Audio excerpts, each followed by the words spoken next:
안녕하세요. ECK 교육의 두근두근 나의 첫 독일어 수업을 맡게 된 강사 김성희입니다. 여러분 반갑습니다.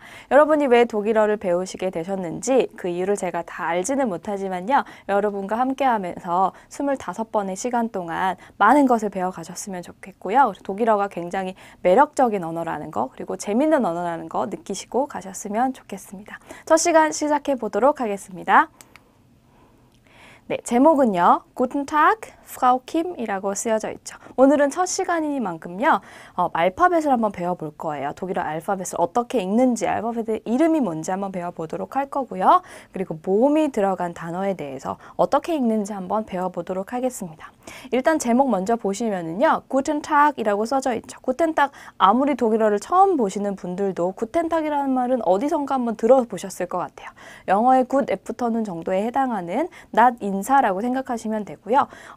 약간 예측하실 수 있을 것 같아요. 굿이라고 써져 있는 이 부분이 바로 굿, 영어의 굿하고 같습니다. 그리고 타크는요, 애프터눈은 아니고요. 데이 있죠. 날이나 낮에 해당하는 그런 독일어 단어입니다. 그래서 구튼 타그 하면요, 좋은 날 이런 뜻이지만 해석하실 필요 없고요. 그냥 안녕하세요 라는 뜻으로 잘 알려져 있습니다. 그리고 프라우 킴이라고 써져 있는 건요, 킴은 왠지 성일 것 같죠. 성씨일 것 같죠. 그 앞에 프라우는요, 여자 성 앞에 붙는 말입니다. 프라우 킴 하면 김씨 여자를 얘기하는데요. 결혼 여부에 상관없이 영어에도 미즈가 있다면 독일어에 프라우가 있다고 생각하시면 되고요. 그다음 프라우의 반대말도 아셔야 되겠죠. 미스터에 해당하는 독일어 단어는 헤어라고 읽거든요. 프라우라고 읽고요. 얘는 헤어라고 읽어요. 그래서 헤어 박, 헤어 리 하면 이제 남자, 성씨 앞에 붙는 호칭이 됩니다. 그래서 구튼 타그 프라우 킴 하면 김씨가 여자인 것 같아요. 안녕하세요 김씨라는 뜻이 되겠습니다. 오늘 배울 거는요. 일단 독일어를 처음 배우시는 분들을 위해서 독일과 독일어권 국가 혹은 독일어의 특징에 대해서 한번 전반적으로 알아보도록 할 거고요. 독일어 알파벳을 어떻게 읽는지도 배워볼 거고요. 그다음에 모음에 대해서 읽는 거 배운다고 했고요. 그리고 단어를 통해서 모음 읽는 방법 더 한번 학습해 보도록 하겠습니다. 그리고 첫 시간이지만 독일어로 말을 할 수 있으면 좋겠죠. 그 말 중에 인사말을 배워볼 거예요. 안녕, 안녕, 잘 가, 뭐 이런 것들이 있죠. 그런 거에 대해서 배워보도록 하겠습니다. 이미 우리 하나 배웠죠? Guten Tag. 네. 그러면 이제 독일과 독일어권 국가에 대해서 먼저 알아볼게요. 독일 국기는 이렇게 생겼습니다. 검정색, 빨간색, 노란색 이렇게 생겼고요. 검빨로이긴 한데 독일 사람들이 이제 마지막 색깔을 노란색이라고 말하기도 하지만 국기에서만큼은 황금색이라고 표현을 하기도 하거든요. 그럼 독일에 관해서 여러분들이 알고 있는 것이 뭔지 모르겠지만요. 제가 이렇게 적어놨어요. 수도, 면적, 인구, 화폐 이렇게 적어놨는데요. 수도는 베를린 아시죠? 그렇죠? 베를린으로 아시고 계시고요. 면적은 요 정도가 되고요. 인구는 약 8천만 명으로 우리나라의 2~3배 정도가 되고요. 그리고 화폐는 유로화를 씁니다. 근데 유로를 독일어로는 유로라고 읽지 않고요. 오이로라고 읽습니다. 그거를 조금 이따가 배워볼 거예요. 그 다음에 독일어를 쓴 나라가 독일만 있는 게 아니라요. 독일, 스위스, 오스트리아도 국가 공용어로서 그리고 모국어로서 사용을 하고 있습니다. 그래서 대표적으로 독일어를 쓰는 나라가 있다면 요거 세 나라가 있고요. 하나 더 추가하자면 리히텐슈타인이라는 작은 공국이 있어요. 그 나라도 독일어를 모국어로 공용어로 사용하고 있습니다. 그리고 나머지 룩셈부르크, 루마니아, 벨기에, 프랑스, 이탈리아, 체코, 헝가리 등에서 독일어를 쓰는 지역들이 있기는 해요. 그래서 유럽의 제1 언어라고 하면 독일어라고 할 수 있을 만큼 독일어가 굉장히 많이 사용이 되고 있고요. 중요한 언어라고 합니다. 독일하면 여러분들 어떤 것이 떠오르시나요? 여러분 자동차 많이 떠올리실 것 같아요. 그렇죠? 벤츠도 있고요. 아우디도 있고요. 폭스바겐 이런 거 다 독일차잖아요. 그리고 우리나라에선 비싸지만 좀 튼튼한 차로 많이 알려져 있을 것 같아요. 그리고 독일 맥주 맛있죠. 그렇죠? 그다음에 문학이라고 하면 괴테 많이 떠오르시더라고요. 괴테의 나라이기도 하고요. 철학가, 사상가를 많이 배출한 나라이기도 합니다. 니체 아마 떠올리실 것 같아요. 음악이라고 하면 아직도 음대생들이 우리나라에서 이제 유학을 많이 가고 있는 나라 중에 하나가 독일이라고 할 수 있고요. 베토벤 생각나실 것 같고 바흐도 독일 사람이죠. 축구도 잘하는 나라로 유명하죠. 그렇죠? 독일 축구. 그리고 통일이라고 하면 서독과 동독이 통일된 나라로서 우리가 좀 배워야 될 점이 있는 나라라고 할 수 있겠네요. 그리고 독일 하면 히틀러 아직 생각하시는 분들도 많을 것 같아요. 제2차 세계대전이죠. 그리고 독일 교육이 좀 발달되어 있다라고 하던지 아니면 무상교육이라고 하든지 이런 점에 대해서 우리나라에 많이 알려진 것 같아요. 그렇죠? 그리고 약간 선진국 혹은 시민의식이 발달된 나라, 환경의식이 좀 있는 나라라고 생각을 많이 하시기도 하실 것 같고요. 그리고 또 여자 수상이 있잖아요. 앙겔라 메르켈 떠오르시는 분도 있을 것 같네요. 그러면 오늘 독일어의 특징이 뭔지 한번 알아보도록 할게요. 기본적으로는 쓰여있는 그대로 발음이 됩니다. 그래서 예를 들어서 이렇게 적혀져 있다라고 하면 어떻게 읽어야 될까요? 소리 나는 대로 읽으라는 얘기는 아우토라고 읽으란 얘기입니다. 아우토. 이렇게 읽으시면 이제 독일어로 자동차라는 단어가 되고요. 그리고 특이한 점이 있다면 명사에 성이 있어요. 이거 좀 들어보셨나요, 혹시?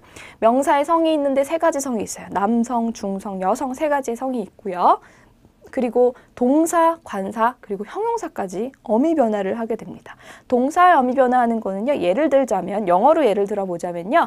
3인칭 단수에 s나 es 붙이는 거 아시죠? 그쵸? 그런 게 독일어에서는 주어가 I냐, you냐, he냐에 따라서 다 다르게 어미 변화를 하게 됩니다. 3인칭 단수에만 뭐 붙는 게 아니고요. 다 주어에 따라서 어미가 변화하게 되고요. 좀 특이한 점이 있다면 형용사도 어미 변화를 해요. 좀 어려운 부분이 될 수 있고요. 그다음에 관사라고 하면은 어에 해당하는 부정관사가 있고 더에 해당하는 정관사가 있잖아요. 그런 관사류의 어미가 또 변화하게 됩니다. 다양하게 변하거든요. 그리고 명사의 첫 글자는요. 반드시 대문자로 쓰셔야 돼요. 그래서 제목에 Guten Tag라고 해서 탁이 대문자로 써져 있었어요.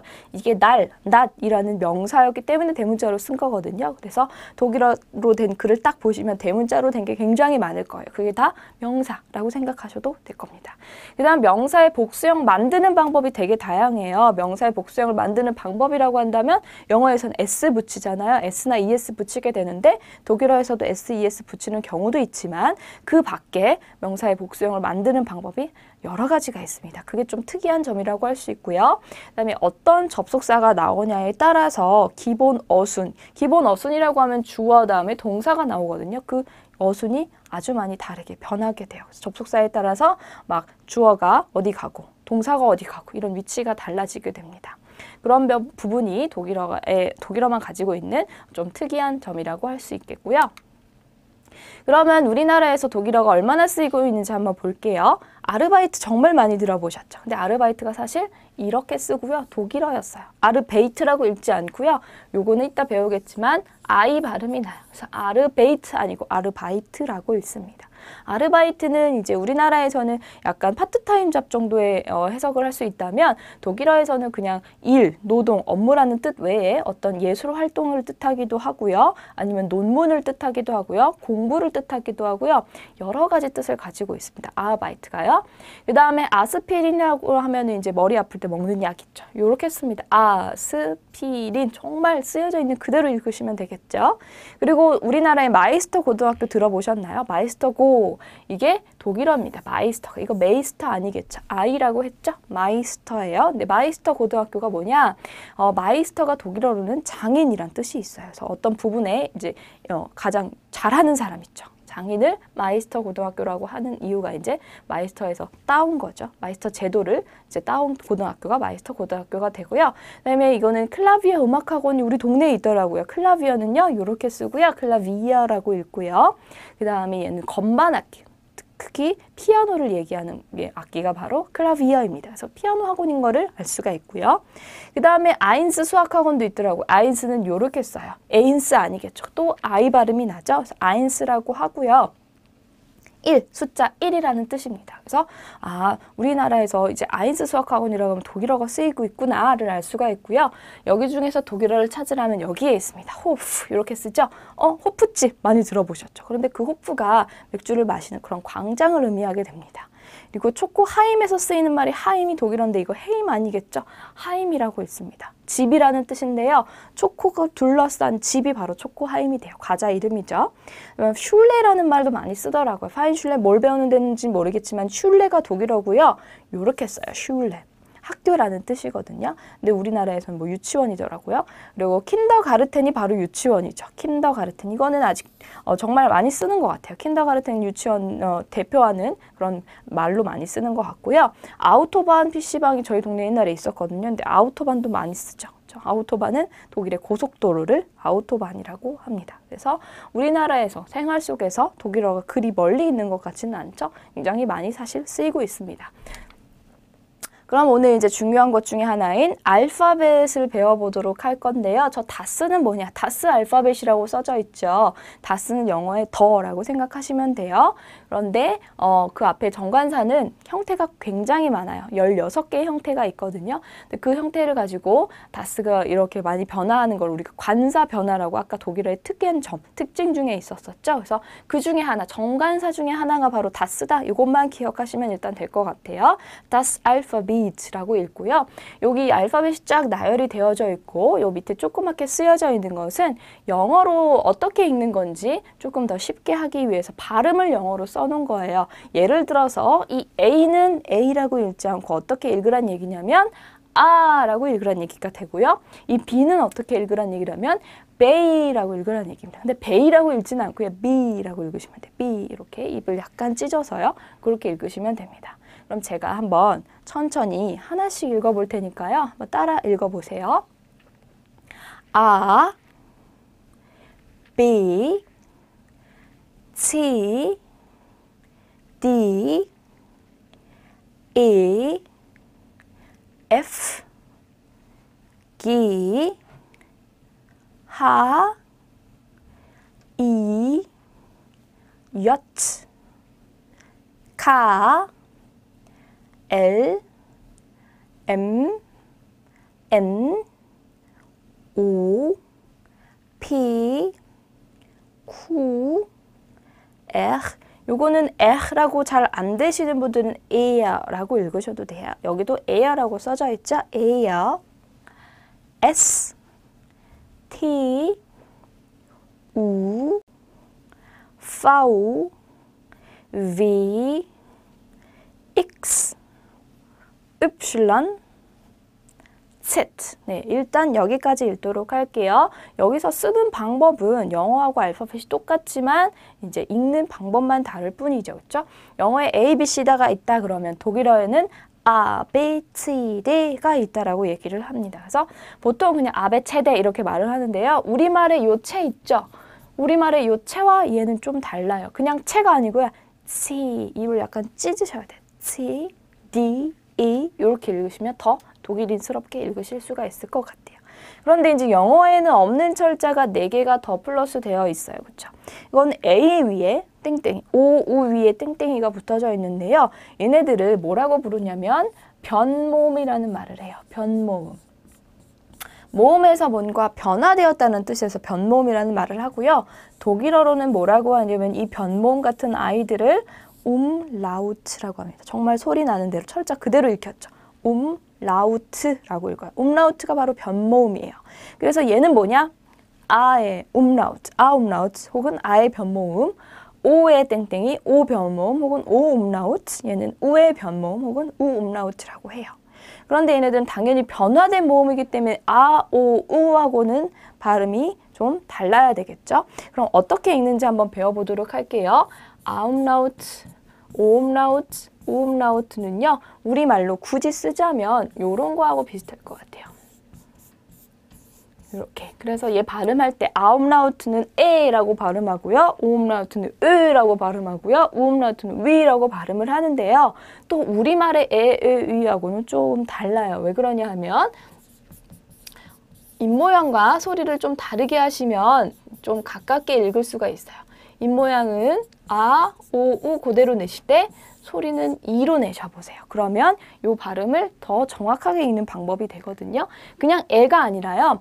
입모양과 소리를 다르게 읽으실 건데요. 제가 처음 2번은요. 입모양과 소리를 똑같이 낼 거고요. 3번째는 입모양과 소리를 다르게 내볼게요. 어떻게 입모양과 소리가 나오는지 한번 보세요. 아음라부터 해볼게요. 아, 이라고 읽습니다. 그래서 약간 혓바닥이 위로 올라오는 게 느껴지실 거예요. 다시 해볼게요. 이라고 읽습니다. 혓바닥 올라오고 이런 발음이 나죠. 그게 바로 아움라우트의 발음 이예요. 그 다음에 오움라우트의 발음은 이제 오 2번 하고 소리 다르게 해볼게요. 오, 이 발음이 납니다. 그래서 우리말의 왜 하고는 다르죠. 왜는요 벌어져요. 그렇죠? 입이 왜 하고 벌어지는데 독일어의 오음라우트 발음은 으 하고 동그랗게 유지가 되어 있어야 됩니다. 으 이렇게 읽으셔야 돼요. 그 다음에 우음라우트 발음 읽어볼게요. 두 번은 우로 읽고 세 번째는 소리를 다르게 읽어볼게요. 우, 우, 으라고 읽습니다. 으 이런 발음이 나죠. 그래서 우리말의 위는 또 입이 벌어졌어요. 그런데 독일어의 우음라우트는 으라고 해서 우한 입모양을 그대로 유지시켜 주셔야 돼요. 으. 그래서 다시 읽어보면요. 에, 으, 이런 발음이 납니다.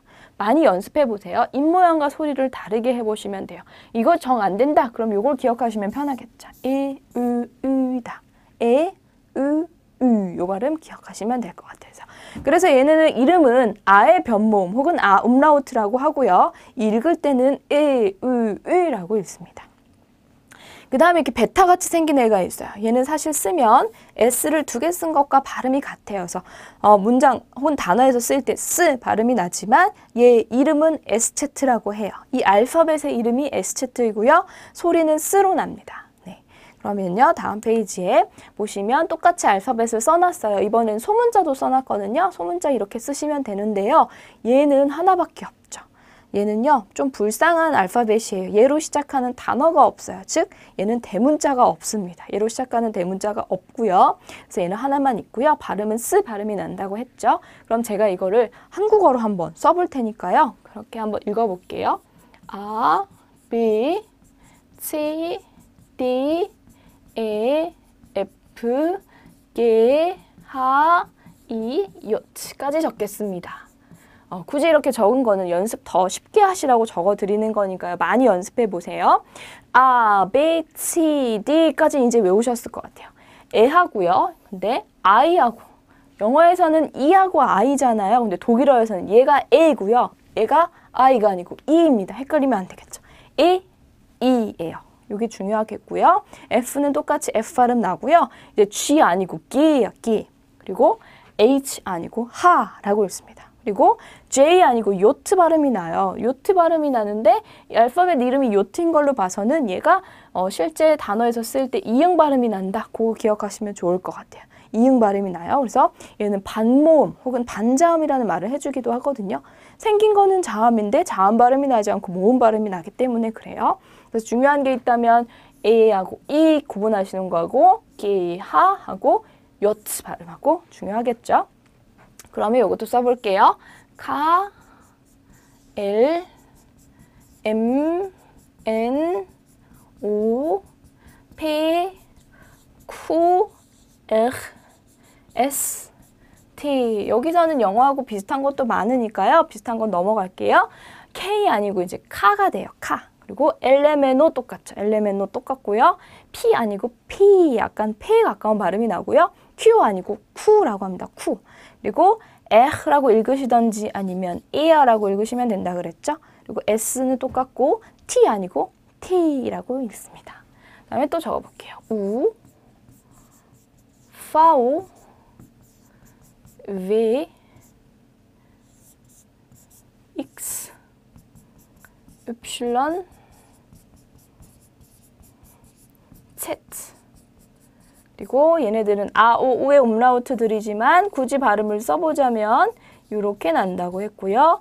얘의 이름은 S채트였고 실제 발음은 스와 같다 이렇게 말씀드렸죠. 읽어볼게요. U 아니고 우고요. 그 다음에 얘가 너무 중요해요. V잖아요. 독일어에서는 파우라고 읽어요. 그럼 파우라고 읽는다는 얘기는 제가 이렇게 F를 굳이 쓴 이유는 그냥 파우가 아니라 파우라는 점이에요. 그래서 F 발음이 나는 애예요. 독일어에서 F 발음이 나는 게 F도 있지만 파우도 있다 라고 생각하시면 되고요. 그 다음에 W가 V 발음이 나요. 그래서 여기다 V를 썼거든요. 그래서 그냥 배가 아니라 V라고 읽으셔야 돼요. V. 파우하고 V입니다. X 아니고 X라고 하고요. Y 아니고 Y이라고 해요. 그리고 Z 아니고 Z라고 합니다. 그 다음에 에, 으 발음 나는 애들이었고 얘의 이름은 S채트였습니다. 이렇게 적어놓고 한번 읽어보시면 조금 더 쉽겠죠? 더 많이 한번 읽어보시고요. 독일어 알파벳 송도 있으니까 차트 한번 들어보세요. 그러면 알파벳 배웠으니까 저것들을 다 알파벳으로 어떻게 읽는지 한번 알아볼게요. BMW 독일차잖아요. 어떻게 읽을까요? 독일 사람들은. BMW라고 읽지 않겠죠. BMW 뭐였나요? V였어요. BMW라고 있습니다. BMW라고 읽고요. TV를 어떻게 읽을까요? 네, T하고 V였죠. V 아니고 V였습니다. F 발음 나죠? TV라고 읽고요. 그럼 DVD는요? DVD가 되겠죠. DVD라고 읽고요. EU, 유럽연합은 EU라고 읽어야 되겠죠. EU. 그 다음에 이건 독일의 전자회사인데요. G 아니고 기라고 했죠. 애기 들어보셨을 수도 있을 것 같아요. 애기. CD는요. B, C, D였죠. CD라고 읽고요. 그 다음에 WWW 얘는 다 V 발음 나는 V였죠. 그럼 어떻게 읽을까요? VVV라고 읽으시면 돼요. 네. 다음에 이건 독일의 가장 빠른 고속열차 이름인데 아이스라고 읽지도 않고요. 어떻게 읽냐면 ECE라고 당연히 읽어야 되겠죠. 얘는 독일의 공영방송국. 우리나라에 KBS가 있다면 독일에는 ARD가 있어요. 에어 혹은 ARD가 있습니다. 그 다음에 이제 영어와는 다르게 미국이란 나라를 쓸 때 이렇게 마침표를 쓰지 않고 그냥 써요. 그리고 하나하나 알파벳으로 읽어줍니다. U, S, R라고 읽어야 되겠죠. 네, 제대로 읽어보셨나요? 그러면 다시 읽어볼게요. BMW는 BMW, 그리고 TV, 다음 DVD, EU, 애기, CD, VVV, ECE, ARD, USA 이렇게 읽으시면 잘 읽으신 겁니다. 네, 그러면 이제 알파벳은 다 배워봤고요. 모음에 대해서 한번 배워보도록 하겠습니다. 독일어의 모음에는요, 8가지가 있어요. 기본적인 모음 뭐가 있냐면 EIOU가 있고요. 변모음 3가지가 추가되었었죠. 으가 추가되었었어요. 그렇죠? 그래서 기본 원칙은요. 모음을 읽으실 때 EIOU 그대로 읽으시고 으라고 그대로 읽으시면 돼요. 그런데 중요한 것은 장단음은 좀 구분해 주셔야 돼요. 장단은 뭐냐면 길게 읽거나 짧게 읽는 것을 구분해 주셔야 되는 이유는요. 어떤 것은 길게 읽고 어떤 것은 짧게 읽느냐에 따라서 뜻이 달라져 버려요. 그래서 단어의 뜻이 달라지기 때문에 의사소통에 문제를 일으킬 수도 있기 때문에 장단은 구분하는 것은 중요하게 됩니다. 그럼 일단 아에이오우가 들어가 있는 단어들을 읽어보도록 할게요. 이거는 아에이오우 그대로 읽으셔야 돼요. 어떻게 읽어야 될까요? 뭘? 아니죠. 빨이라고 읽습니다. 빨. 네. 그다음 애가 들어간 거 그대로 애라고 읽으시면 되고요. 이 CK가 만나면 그냥 크 발음이 나요. 그럼 어떻게 읽을까요? 에케 둘 다 발음되겠죠. 그 다음에 얘는 이라고 읽어야 되겠죠. ED라고 읽습니다. ED라고 읽고요. 얘는요. 브로트라고 읽으시면 돼요. 브로트. 네. 얘는요. 헛 아니고 후트. 우 발음이 나야 되겠죠. 빨, 에케, ED, 브로트, 후트라고 읽어주시면 됩니다. 발은요. 공이란 뜻일 것 같죠. 그리고 에케는 모퉁이, 모서리란 뜻이 있고요. 이디는 이제 생각, 굿 아이디어라고 할 때 그래서 독일어 사람들은 뭐라고 하냐면 구트 이디라고 합니다. 구트 이디. 네. 그리고 브로트 하면 빵이란 뜻이고요. 후트는 이제 피자가 생각나시나요? 모자란 뜻이에요. 중절모거든요. 그리고 요거는 으라고 읽었었죠? 요건 어떻게 읽냐면요. 에아츠틴이라고 있습니다. 모음 다음에 이렇게 에가 오면요. 이 모음이 리을 발음보다는 어에 가깝게 발음이 돼요. 그래서 에르츠튼이라고 읽지 않고요. 에아츠틴이라고 읽는 게 더 가깝습니다. 에아츠틴. 그리고 얘는요. 을 발음 나야 되니까 르펠이라고 읽으시면 되고요. 얘는 을 발음 나야 되니까 물이라고 읽으시면 됩니다. 에아츠틴은요. 의사인데 여자 의사를 에아츠틴이라고 해요. 그리고 르펠은 숟가락이란 뜻이 있고요. 물은 쓰레기란 뜻이 있습니다. 그럼 다시 다 읽어볼게요. 빨, 이케, 이디, 브로트, 후트라고 읽으시면 되고요. 에아츠틴, 르펠, 물이라고 읽으시면 됩니다. 우리가 지금 하고 있는 게 단모음 중에서 어떻게 읽는 것이 장모음이고 뭐를 단모음으로 읽어야 되느냐 그걸 하고 있는데요. 장모음을 일단 알아두시면 단모음을 안 외우셔도 되거든요. 그럼 어떤 것들이 길게 읽히는 모음인지 한번 알아보도록 할게요. 중요한 거는 그 모음 뒤에 자음이 몇 개 왔느냐 자음의 개수가 중요해요.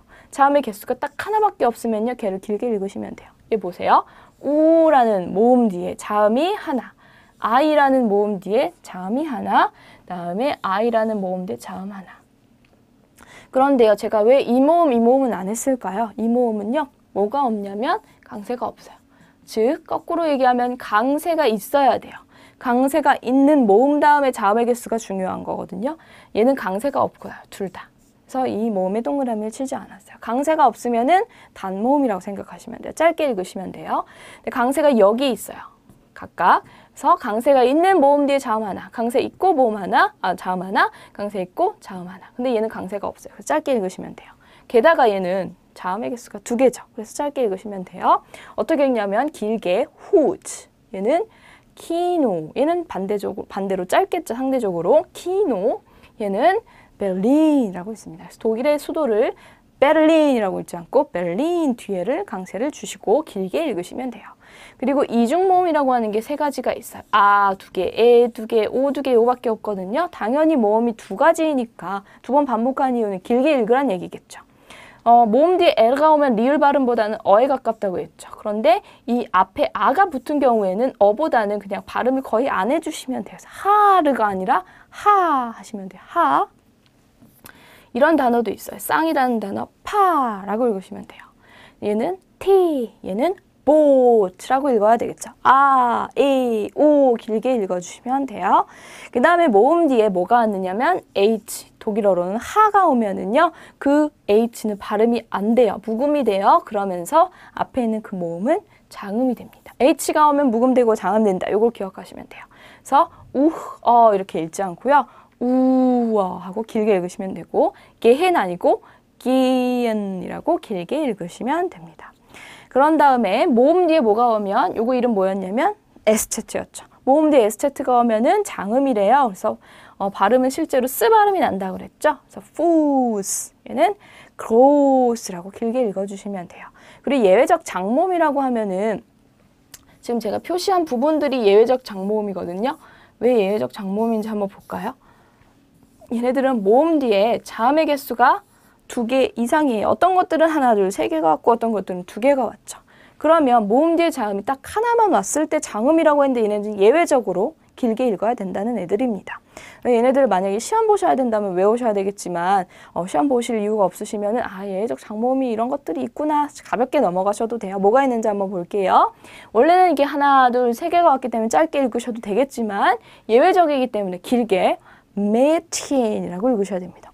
저거 너무 어렵다. 어떻게 읽는 거지? 모르실 수 있어요. 왜냐하면 치하 발음, CH 발음 아직 안 배웠고요. 자음 발음은 우리가 안 배웠기 때문에 어려우실 수 있는데요. 발음은요. 굳이 쓰자면 메티엔 이렇게 쓸 수 있을 것 같아요.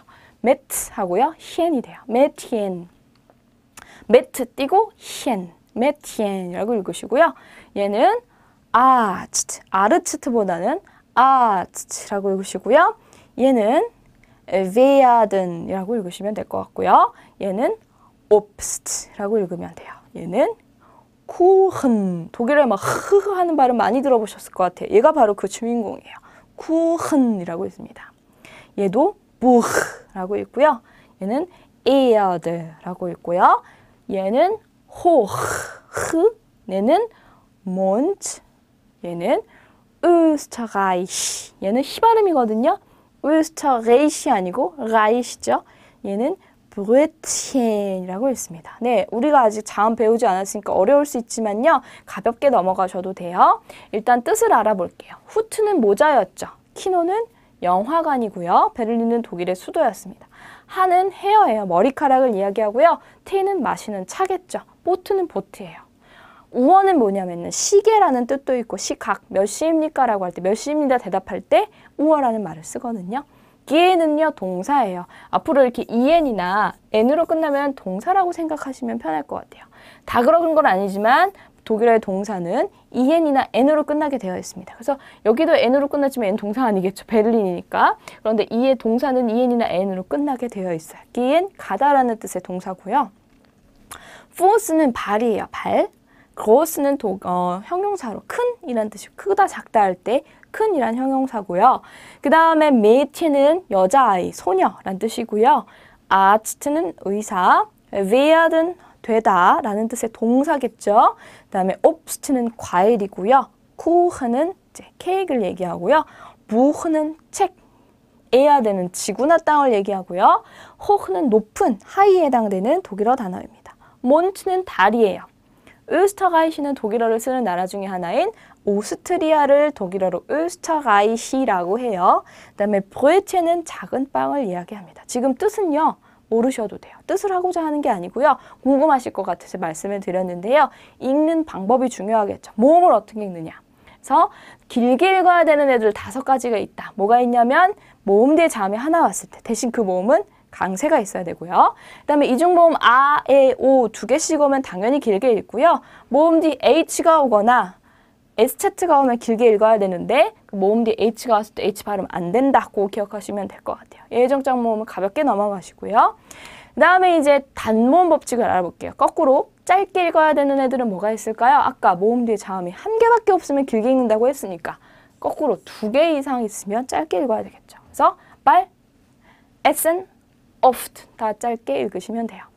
그리고 또 강세가 있어야지 길게 읽는다고 했죠? 거꾸로 강세가 없으면 짧게 읽으시면 돼요. 강세가 여기에 있어요.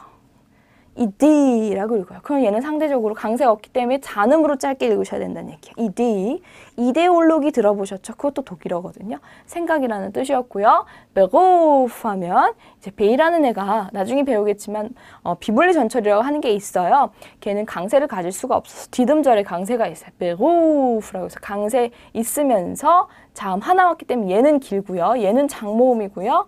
얘는 강세가 없어서 단모음이 돼요. 얘 강세가 없어서 단모음, 얘는 2개 왔으니까 장모음이겠죠. 이디, 단장, 베우프, 단장 이렇게 읽으시면 됩니다.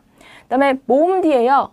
아까 H 하나 아니면 SZ가 오면 장음이라고 했는데 X가 오면 무조건 단음입니다. 그래서 탁시, 엑사멘 이렇게 모음 뒤에 X가 나올 경우에 그 앞에 모음은 짧게 단모음으로 읽으셔야 돼요. 이건 왜 그런지 이유를 말씀드릴까요? 익스 발음은 실제로 어떤 발음이 나면 이런 발음이 나죠. 크스 발음이 나요. 그래서 모음 뒤에 자음이 2개 왔다고 보는 거예요. 1번하고 같다는 얘기가 되겠죠. 그래서 단음이다 이렇게 기억하셔도 돼요. 탁시 짧고요. 엑사멘 짧아요. 그 다음에 예외적 단음도 있어요. 예외적 장모음도 있었다면 단모음도 있는데요. Man hat wir was es 이런 것들이 예외적 단음인데 왜 그러냐 하면 원래는 모음 뒤에 자음 하나, 모음 뒤에 자음 하나, 모음 뒤에 자음 하나, 모음 뒤에 자음 하나, 모음 뒤에 자음 하나, 모음 뒤에 자음 하나 다 왔죠. 다 자음이 모음 다음에 자음 하나밖에 안 왔는데도 불구하고 왜 짧게 읽냐면요.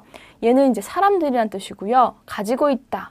누구, 무엇, 그는, 그것은 정말 많이 쓰이는 대명사이거나 동사이거나 의문사이거나 정말 많이 쓰이는 것들을 누구냐 너는 이러고 하면 후를 너무 길게 읽는다든지 그는 어떻다라고 해서 ear를 길게 읽는다든지 그럼 다 길게 읽으면 문장이 너무 늘어지겠죠. 그래서 걔네들은 예외적으로 그냥 짧게 읽어주시면 됩니다. 그래서 어떻게 읽냐면 man, hat, wir, was, es 라고 짧게 읽어주시면 돼요. 그러면 뜻 한번 볼게요. 볼 아니고 발이었고요. 공이었고요. 에세는 동사겠죠. 먹다라는 뜻의 동사예요. oft는 영어의 often하고 비슷하게 생겼죠. 종종, 자주 이런 뜻이고요. 이디의 생각이었고 beruf, 직업이란 뜻이고요. 탁시는 택시고요. examen, 시험입니다. Man hat wir was es는 뜻 모르셔도 될 것 같아요. 말씀은 드렸지만 그럼 넘어가 볼게요. 이번에는 단모음 말고요. 복모음에 대해서 한번 배워볼게요. 복모음은 단음이 단 한 가지가 아니라 2개 이상으로 이루어진 걸 복모음이라고 하는데요. 복모음 중에서 이 4가지가 굉장히 중요해요. 볼게요. 처음에는 I 발음을 한번 배워볼 건데요. I 발음 나는 철자가 뭐가 있냐면요. 이런 게 있어요. 요게 다 I로 읽힙니다. 그래서 마이, 바이에른, 로렐라이, 폴리체, 체이 아니고 폴리차이라고 읽으셔야 됩니다. 그래서 I 발음 나는 철자 4가지를 외워주시면 돼요. AI, AY, EY, EI. 근데 그 중에서 가장 중요한 거는요. 요거예요. 얘가 A가 I로 읽힌다는 거 정말 많이 나오거든요. 그래서 아까 아인츠 수학학원 할 때 이렇게 썼었어요. 그렇죠? I라고 읽으시면 되고요. 아우는 그냥 철자 그대로. 그래서 아우토 이렇게 읽으시면 돼요. 너무 쉽죠? 그 다음에 얘는 발음은 오이라고 발음되는 거예요. 그게 뭐가 있냐면 요거 하고요. 요거는 무조건 오이라고 읽으시면 돼요. 오이, 오이입니다. 이제 에우가 아니고요. 오이, 오이라고 읽으셔야 돼요. 그래서 에우로가 아니라 오이로. 얘는 보이메라고 라고 읽으시면 돼요. 그래서 오이 발음 나는 철자 두 가지를 외우셔야 돼요. 에우하고 아움라우트 우는 오이 발음이 난다 외우시면 되는데요. 아닌 경우가 있어요. 무세움. 이거는 외래어 같이 생겼죠. 그렇죠? 박물관인데 이 경우엔 무소임으로 읽지 않고 그냥 무세움이라고 해서 에우 발음이 나는 예외적인 경우예요. 그 다음에 이거 너무너무 중요해요. 이하고 에가 만나면요. 대부분은 그냥 이의 장음이다. 이렇게 땡땡이 치면 장음인 거 아시죠? 그래서 이의 장음이 대부분이에요. 이 애가 만나면. 그럼 얘는 브리에프가 아니라 어떻게 읽어요? 브리프. 얘는 리에베 아니고 리베. 얘는 피에버 아니고 피버라고 읽으시면 돼요. 그런데 예외적으로 몇 가지 단어에서는 이어 발음이 나는 경우도 있어요. 이런 경우가 몇 가지 단어만이라고 했으니까 그 단어만 아시면 돼요. 그래서 얘가 이어라고 읽히는 단어입니다. 어떻게 읽냐면 강세 표시해 볼게요. Familie, Italien, Ferien이라고 있습니다. 이에에 가까운 발음인데요. 왜 그러냐면 이거 자체, 이에 자체의 강세가 있으면 걔를 이 하고 길게 읽지만 그 아범절의 악센트가 있으면 이어라고 읽어야 돼요. 그래서 Familie, Italien, Ferien 말고도 몇 가지 단어가 더 있는데 그런 몇 가지 단어에서만 이어라고 읽지 이하고 에가 만나면 이하고 길게 읽는다고 기억하시면 돼요. 그래서 Brief, Liebe, Fieber 길게 읽으셔야 돼요. 뜻 알아볼게요. 마이 5월이고요. 바이에른 민헨 들어보셨죠? 주 이름이에요. 독일에는 16개의 주가 있죠. 그다음에 로렐라의 언덕 들어보셨죠? 전설이고요. 폴리차이 경찰이고요. 아우토 자동차고요. 오이로 유로화 화폐고요. 보이면은 이제 바움이라는 게 있어요. 나무라는 뜻인데 그것의 복수 형태입니다. 보이면 브리프 편지고요. 리베 많이 들어보셨죠? 사랑. 피버는 열난다 할 때 열이고요. 파밀리에 가족이고요. 이탈리아예요. 이탈리엔. 페리에는 방학이나 휴가를 얘기하는 단어입니다. 이제 마지막 인사말만 배우시면 끝나는데요. 만났을 때와 헤어질 때를 나눠놨어요. 만났을 때 아침, 점심, 저녁 인사예요. 근데 얘네들이 왜 다 대문자로 써져 있을까요? 명사니까 그렇죠. 그러면 아침, 데이에 해당하는 표현 닭이었고요. 저녁은 아벤트가 되겠죠. 아침, 낮, 저녁이라는 명사 다 배우네요. 근데 그 앞에는 다 구텐이라고 해서 en이 붙어요. 구튼 아벤트 이렇게 쓰고요. 저녁 인사는요. 그럼 천천히 읽어볼게요. 아침 인사, 구튼 모겐. 점심 인사, 구튼 타크. 저녁 인사, 구튼 아벤트라고 읽습니다. 독일어는요. 대부분은 원칙적으로는 강세가 첫 음절에 있어요. 이렇게 강세가. 그래서 아벤트라고 읽으시면 되고 morgen이라고 읽으시면 됩니다. 그 다음에 영어에 헬로가 있다면 독일어는 할로가 있습니다. 그리고 이 밑에 거는요 사실 모르셔도 되는데요. 독일에서는 지방에 따라서 지역에 따라서 인사말이 조금 다른 경우가 있어요. 그리스코트 하면 이제 남부지방에서 많이 읽는 혹은 오스트리아에서도 이런 인사를 많이 하게 됩니다. 이런 인사도요. 그리스티시라고 해서요. 오스트리아나 아니면 남부지방에 독일의 남부지방에서는 이렇게 인사를 하기도 하고요. 셀부스라는 말을 인사를 하기도 해요. 할로랑 똑같아요. 그리고 모이는 북부지방에서 쓰이는 인사라고 보시면 돼요. 얘는 귀엽게 2번 하셔도 돼요. 모인 이렇게 하셔도 돼요. 만났을 때 하는 인사 다시 한번 볼게요. 아침 인사, Guten Morgen, 점심, Guten Tag, 저녁, Guten Abend, 그리고 안녕, 할로, Grüß Gott, Servus, Moin이라고 읽으시면 됩니다. 그 다음에 헤어질 때 하는 인사, Nacht는 밤이라는 뜻인데요. 얘만 성이 달라요. 모르겐 탁 아벤트는 남성 명사고 얘는 여성 명사인데 그래서 어미 변화를 조금 다르게 해요. 구텐 아니고 구테에서 끝나요. Gute Nacht. 일단 다른 건 모르셔도 되고요. 밤 인사 잘 자라고 할 때 Gute Nacht. 근데 이거 만났을 때 하진 않잖아요. 헤어질 때 하죠. 그래서 여기 써놨어요. Gute Nacht가 바로 헤어질 때 잘 자라는 뜻이고요. 그 다음에 얘는 어떻게 읽냐면요. Tschüss라고 있습니다. 추 발음이 나야 돼요. Tschüss라고 읽으시면 되고요. 그 다음에 제일 긴 거 볼게요. 이렇게 조금 띄워볼게요. Auf 그대로 읽으시고요. 얘 어떻게 읽는다고 했냐면 이의 장음으로 많이 읽힌다라고 했죠. 얘는 V 발음 나는 V가 알파벳이었고요. 그래서 V, the 하고 sehen 아니고요. sehen이라고 읽어요. 나중에 배우겠지만 S 다음에 모음이 나오면 Z 발음이 나요. Z 발음. 그래서 sehen 아니고 sehen이라고 있는데 이게 또 묵음되는 거 아시죠? sehen 아니죠? 그래서 auf, wieder, sehen이라고 읽으셔야 돼요. 빨리 읽어볼까요? Auf Wiedersehen. Auf Wiedersehen이라고 읽으시면 됩니다. 다시 만날 때까지 안녕이라는 뜻이고요. 이거는 명사겠죠. 대문자로 되어 있는 거 보니까 다시 봄이라는 명사야. 다시 볼 때까지 안녕 이런 뜻이고요. ciao는 사실 이탈리아어인데 독일에서도 많이 쓰는 작별 인사말이고요. ciao가 이제 요거를 독일어식으로 바꾼 거고요.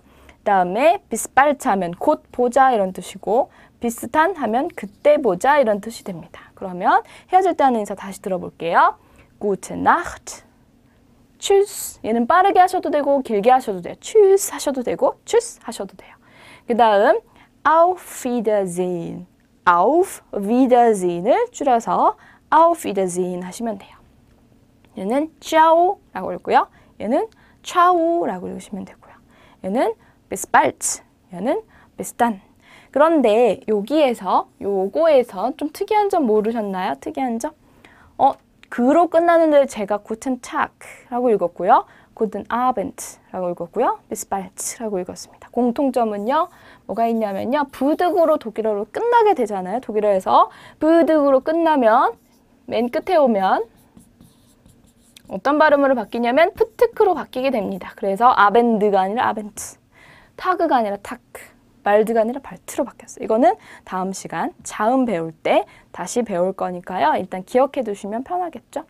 그래서 첫 시간 알파벳 배우는 읽는 방법하고요. 그리고 모음을 읽는 방법에 대해서 배워봤거든요. 모음은요. 장단음에 따라서 그 의미가 달라질 수 있고요. 복모음 읽는 방법 굉장히 중요하니까요. 그거 연습 꼭 해보세요. 오늘 첫 번째 시간 여기까지 하도록 하겠습니다. Vielen Dank. Tschüss.